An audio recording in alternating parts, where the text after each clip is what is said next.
Hey everyone, happy February. My name is Jill and today I wanted to take some time to dedicate a video to my favorite adult romance books.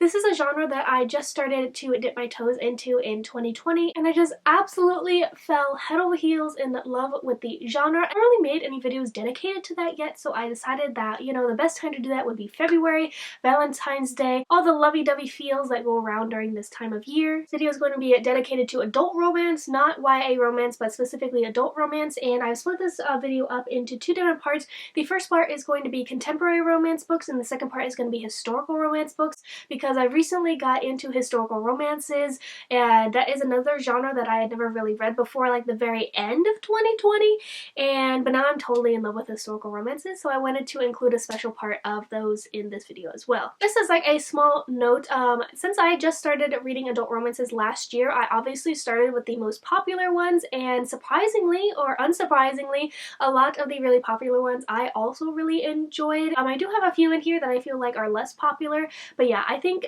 because of that, this could also be a good guide to where if you wanted to get into adult romances but don't really know where to start, you can also use this video as a recommendations video for that. Before I keep rambling, because I always seem to do that, let's just get into my favorite adult romances. I feel like it is apt to start out with my favorite adult romance of all time. I want to make sure that everyone knows that this is my absolute favorite, and that is Take a Hint, Danny Brown by Talia Hibbert. This book is everything that I could ever want in a romance book. Absolutely everything. I loved it so much. This is the second book in the Brown Sisters trilogy. The first one is Get a Life, Chloe Brown. Everyone's been talking about this series or these books lately, even people who don't necessarily read a bunch of adult romance, so you've probably heard of this one before. Basically, it follows this woman named Danny Brown, and she doesn't really want a serious relationship. She just kind of wants to hit it and quit it, have some fun every once in a while, but overall she is very much of a career woman and she doesn't really want to settle down. And it also follows our hero. His name is Zafir, and he is a security guard at the place where Danny works, and he is like an ex-rugby player, I think, and he reads romance novels actually for fun, and he's this huge cinnamon roll who actually is a bit of a romantic. Zafir actually ends up saving Danny when she is like stuck on an elevator, and a video of them goes viral, and so in order to kind of keep the good publicity going, they decide to fake date and do these kind of interviews, pretending that they are absolutely totally in love, and the story kind of goes from there. Again, you kind of have these two different types of characters, one that is not really looking for a serious relationship and one who is kind of a hopeless romantic, and I just thought their banter was amazing. Sexy scenes were phenomenal. They were just so steamy. Oh, and another thing, Zafir actually deals with anxiety, so there is male anxiety rep in this book, and I just really thought the anxiety rep and Danny's kind of reaction to it was just so refreshing and so wonderful to hear as someone that has anxiety. I think this book is always going to be so special in my heart because it's the first adult romance that I read that I thought this is absolutely perfect. I have no critiques of it like at all. Everything about it is perfect in my mind. This also deals with a strong family unit. I feel like I'm a broken record when I say that when talking about adult romances. My favorite thing in adult romances is strong family units, and this has very strong family units, especially on the side of the Brown sisters. I think that they are just so supportive of each other. And yeah, so I just had to start off with this book because it is my favorite adult romance of all time, and I highly suggest that you read this. You don't have to read Get a Life, Chloe Brown before you read this one, but it's probably a better idea to read them in order, but you technically don't have to. And yeah, absolutely just chef's kiss. Next up, I want to talk about a book that I read actually really recently, and that is the Bromance Book Club by Alyssa K. Adams. This is kind of interesting considering this video because this actually follows this group of really like macho guys who get together and read historical romance novels in order to understand their wives better, and me having just gotten into historical romance, those things kind of connect. Basically follows our two main characters who are in a marriage together, and it's kind of like a broken marriage story. It follows a guy named Gavin and a girl named Thea, and their marriage is kind of falling apart because Gavin finds out that Thea has been faking her orgasms in bed, and that makes him really angry, that makes her really angry, and they both really have a lot to deal with in their lives because Thea actually got pregnant really quickly with twins, I think. Her and Gavin had not really been together for very long, and so they kind of got married really quickly before kind of working out their issues with one another.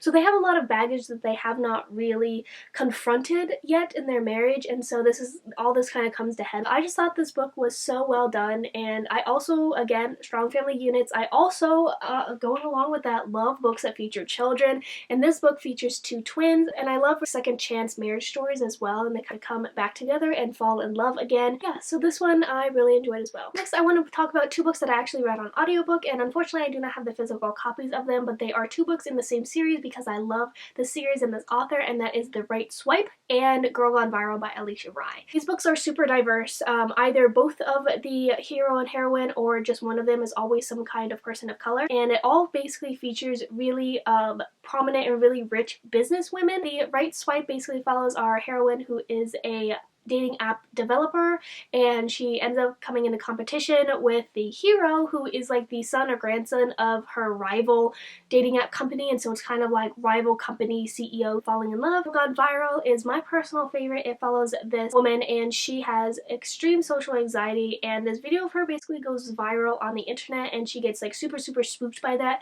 and so her bodyguard whisks her away to his family peach farm, and they kind of have to stay there for a few days, so it's like close proximity. You know, we got like a bodyguard romance. I love Girl Gone Viral so much, so I'm mostly going to be talking about this one, but the things I'm going to say apply to both.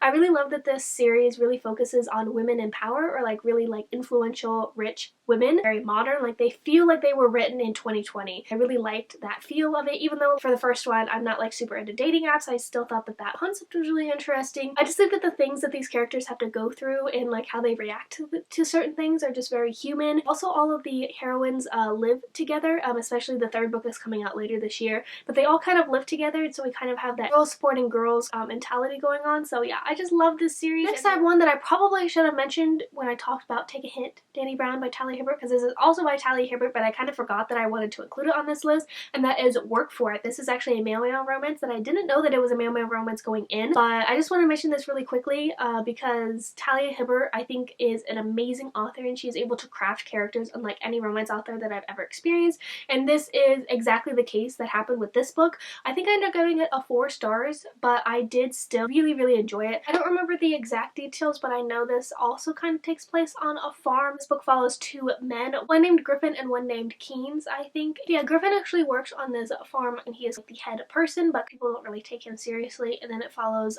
Keynes, who is like this really rich guy who wants to escape his life, outrun his personal demons, and so he ends up coming to this small town, have this undeniable attraction to each other.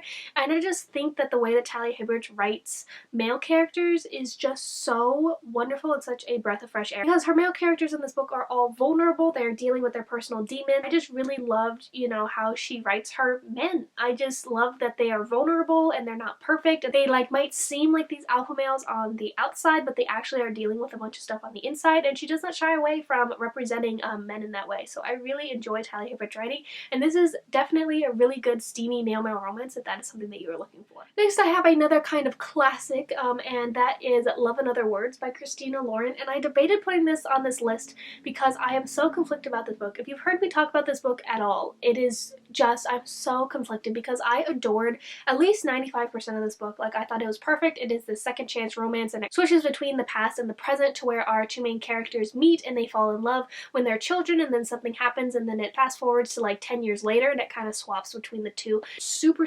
bookish for a lot of it, and again, second chance romance, I'm such a sucker for second chance romance. Like, I feel like it can do no wrong in my mind, so everything like that was absolutely perfect, but I feel like the reveal or the thing that happens at the end, I just could not get behind. It deals with a trope that I absolutely hate, and I cannot get behind it, and I will not say what it is because of spoilers, but it just, the last 5% really bothered me. In one way, I feel like it is definitely a favorite, and it really cemented my love for adult romance, but it also pissed me off to no end, and whenever I look at this book, I just want to throw it across the room. But yeah, I still wanted to include it because I do think that this is a really good book, and the thing that I didn't really like is just kind of like a personal preference. But yeah. Next, really quickly, I feel like this would not be a complete video if I did not mention Red, White, and Royal Blue by Casey McQuiston. This, I feel like everyone and their mom has read this book, so I won't go super into it. But yeah, basically follows the Prince of England and the first son of the United States and their romance. So this is another male-male romance, and the banter in this is A+. I loved it just so much. Again, and the main reason I loved it is because it just made me laugh, and I loved the political aspects of this. It deals a lot with like the politics of the United States. It's just so good, and I do highly recommend it for people who want to try some adult romance, because I know some people who don't normally read romance read this and loved it. So yeah, this might be a good place to start if the concept interests you. Next, I actually have the first adult romance book that I ever read, and it still is one of my favorites, and I feel like I will always always think of it fondly because it was the first one that I read, and that is The Kiss Quotient by Helen Huang. This is an own voices novel because there is autistic rep and as well as Vietnamese rep in this book, but this basically follows a woman named Stella, and she is on the autism spectrum, and she is really good at everything except for sex and dating. So she basically enlists the help of this male escort to kind of teach her how to date and teach her how to have sex. This is very steamy. It's very steamy right off the bat, and that kind of like took me aback when I first read it because again, I had never really read adult romance before. Yeah, and our male escort's name is Michael, and he is actually, I think, half Vietnamese or full Vietnamese. I'm not totally sure, but they're also, again, strong family unit. We get to see Michael's family, we get to see his Vietnamese family, and there's a lot of Vietnamese culture that is thrown in this book that I really enjoyed. Yeah, again, because I started with it and it made me love historical romance, I think that you may want to start with it as well because it was just such a fun ride, and I think the relationship between the characters was just so beautiful. Next up, I have The Simple Wild by K.A. Tucker. This is one that I talked about, I think, in my most surprising books of the year. This was one that I didn't think was going to appeal to me. This follows a city girl named Kala, I think is her name, and she ends up finding out that her father, who she hasn't really talked to in many years, who lives in Alaska, is sick and he's not really doing so well, and so she decides to go to Alaska in this really small town. Like, they only have like a couple hundred people living there. She decides to go there to kind of reconnect with her father and get to know him a little bit more. It basically follows her romance with this super gruff, alpha, hairy Alaskan man. I can't believe I just said that. This book was phenomenal and it made me cry buckets. I was just sitting there sobbing and sobbing and sobbing through like the whole second half of this book, I swear. I love the relationship between our two main characters, of course, because it's a romance, but again, once again, I would have to talk about this strong family unit.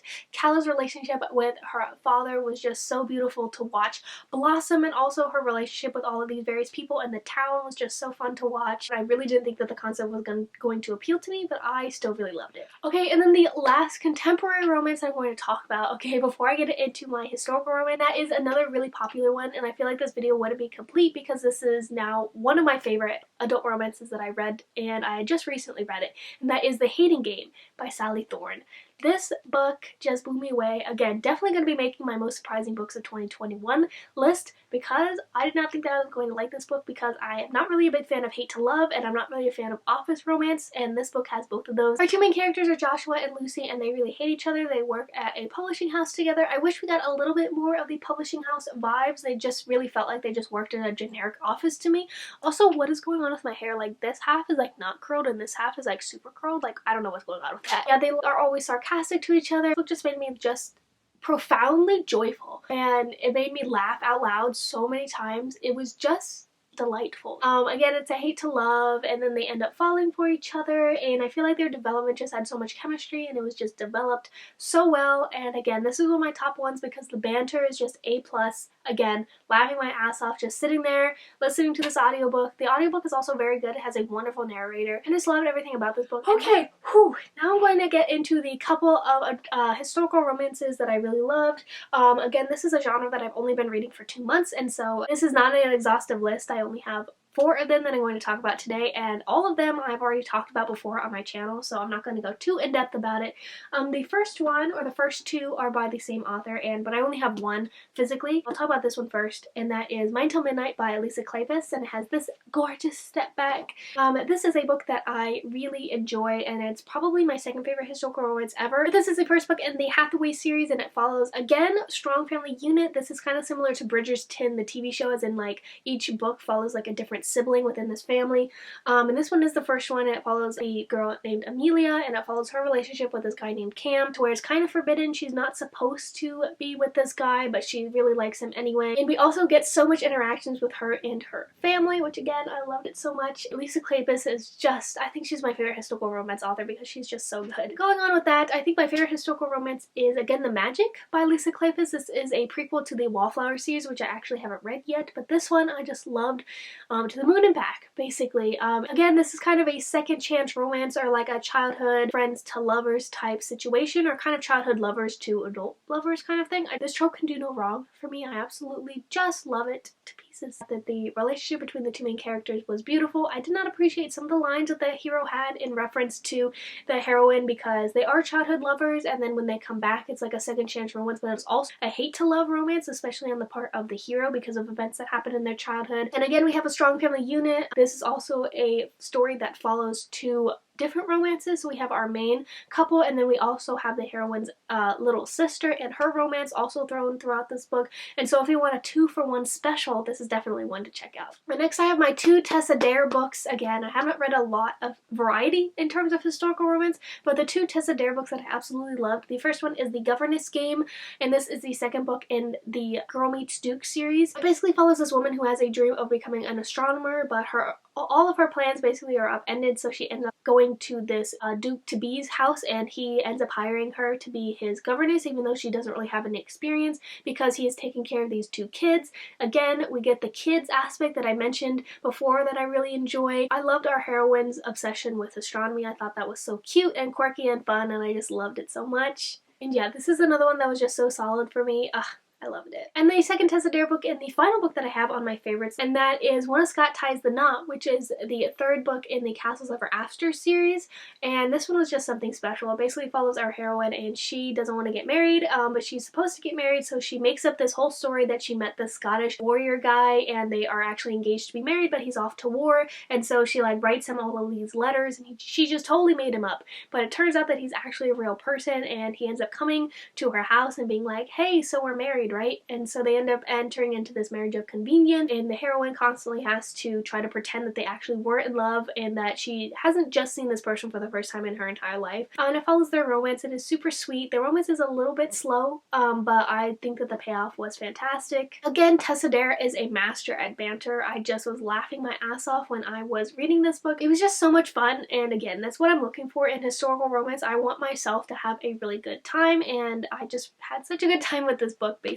So those are all of my current favorite adult romance books. I hope that you all enjoyed. Please let me know what your favorite adult romance books are. I am always looking for recommendations because I'm such a newbie into this genre. Give this video a like if you enjoyed. Let me know if you want me to do any more videos related to romance or any video suggestions that you might have.